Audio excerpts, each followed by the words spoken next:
అందరికీ నమస్కారం. నేను మీ మారుతి కిరణ్.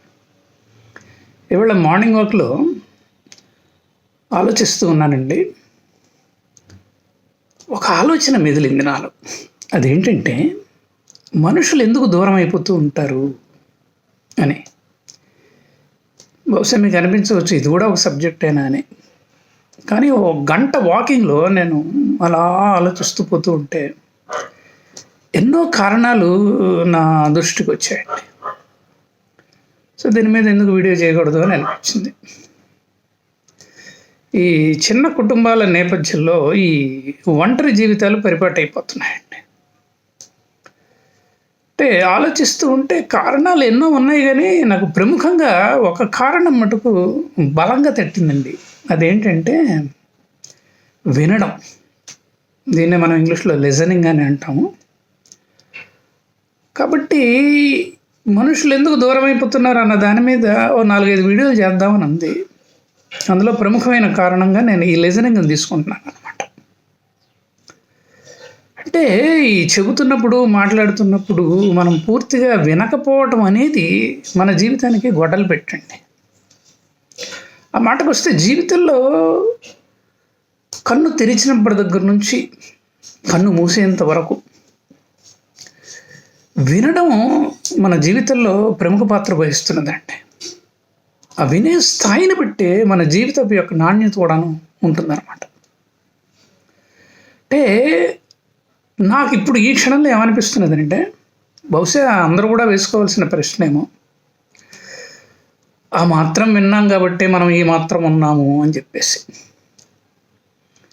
సో జీవన క్రమానికి కనుక వచ్చినట్లయితే మొట్టమొదట అమ్మా నాన్నలు వింటామండి. తర్వాత మెల్లగా స్కూళ్ళల్లో వింటాము, కాలేజీల్లో వింటాము, విశ్వవిద్యాలయాల్లో వింటాము.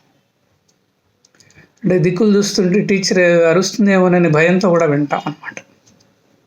తర్వాత మెల్లమెల్లగా మార్కుల కోసం వింటాము. తర్వాత జీవితంలో స్థిరత్వం కోసం వినాల్సి వస్తుంది. తర్వాత ఉద్యోగం వచ్చిన తర్వాత దాన్ని నిలుపుకోవటం కోసం కూడా మనం వినాలి.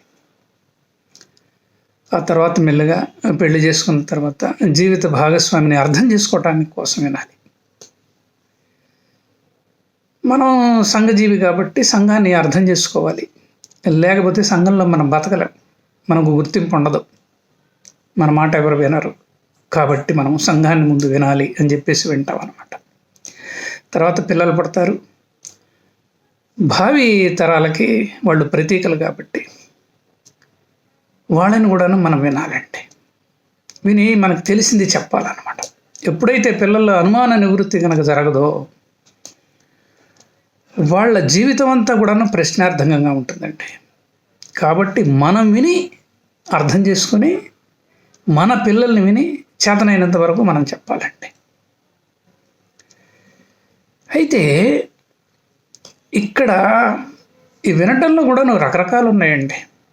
ఇప్పుడు జ్ఞానం కోసం మనం గురువుని వినాలి, సలహా కోసం స్నేహితుడిని వినాలి, అలాగే అవసరం కోసం అపరిచితుడిని కూడా అవసరమైతే వినాలండి. అనుబంధాల కోసం బంధువులు వినాలి, అలాగే తోడు కోసం తోబుట్టువులను వినాలి. వీటన్నిటికంటే ముఖ్యంగా ఇంకొకటి వినాలండి. అదేంటంటే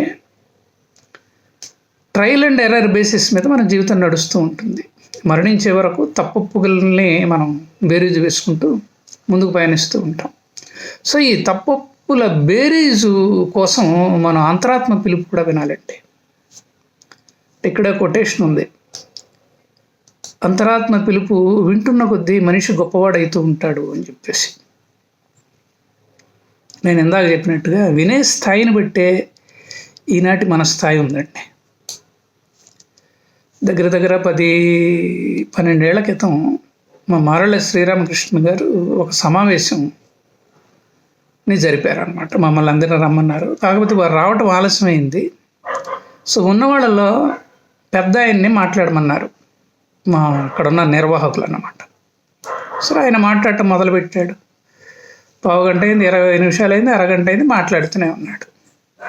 కానీ అక్కడ ఆడియన్స్లో ఎవరు పెద్దగా వింటలేదండి, ఎవరికి వాళ్ళు మాట్లాడుకుంటున్నారు అన్నమాట. అప్పుడు మా విజయశ్రీ గారు ఒక్కసారి ఆయన పక్కన నిలబడి మైక్ ముందుకొచ్చి ఒక్కటే ఒక మాట అన్నారండి. అది ఇప్పటికీ కూడాను నా చివరిలో గింగురమంటూనే ఉంది. లైఫ్ ఫిలాసఫీ అంటే ఏమిటో ఒక వాక్యంలో చెప్పేశారు. వారు ఏమన్నారంటే, వినకపోతే మనల్ని ఎవరూ వినిపించుకోరు, దయచేసి వినండి అని చెప్పేసి. ఆ తర్వాత ఆయన మాట్లాడటం జరిగింది. చాలా అద్భుతంగా మాట్లాడారు. చాలామంది చాలా విషయాలకు కూడాను కనెక్ట్ అయ్యారండి. అంటే మన జీవితంలో మనకి ఏ కష్టం వచ్చినా కూడాను ఒక్కసారి నిలబడి గనక ఆలోచించుకుంటూ ఉంటే మనం నిజంగా వ్యక్తులని విన్నామా, ఒకవేళ కనుక విని సరిగా కనుక అర్థం చేసుకుని ఉంటే ఈ కష్టం వచ్చి ఉండేది కదా, కాదు కదా అని మనకు అనిపిస్తూ ఉంటుందండి. ఇప్పుడు మనకు రోగం వచ్చింది. రోగం వచ్చినప్పుడు డాక్టర్ మాటని ఎంత జాగ్రత్తగా వింటామండి. అర్థం కాకపోతే 1-2 సార్లు మళ్ళీ చెప్పించుకుంటాం అనమాట. ఎందుకంటే మనం బతకాలి కాబట్టి. అంటే బతుకు భయం మనల్ని వెంటాడుతూ ఉంటే వినాలని అనిపిస్తూ ఉంటుందండి. కానీ ఒక వయసు వచ్చిన తర్వాత, ఒక 60 దాటిన తర్వాత, బరువు బాధ్యతలు అయిపోయిన తర్వాత, లేకపోతే బరువు బాధ్యతల మధ్యలో ఉన్న తర్వాత జ్ఞాని మాటలను కూడా మనం జాగ్రత్తగా వింటూ ఉంటామండి. ఎందుకంటే జీవితం అయిపోతున్నది అని మన అంతరాత్మ మనకు మళ్ళీ చెప్తూ ఉంటుంది కాబట్టి. ఇక్కడ నేనేం చెప్తున్నానంటేనండి, నువ్వు ఎంత మనస్ఫూర్తిగా వింటే అంతమంది మానవతావాదులు మీ చుట్టుపక్కల చేరతారండి. మిమ్మల్ని అర్థం చేసుకున్న వాళ్ళు మీ చుట్టుపక్కల చేరతారనమాట. అంటే ఈ మానవతావాదమే అద్భుతమైన జీవన రాగం.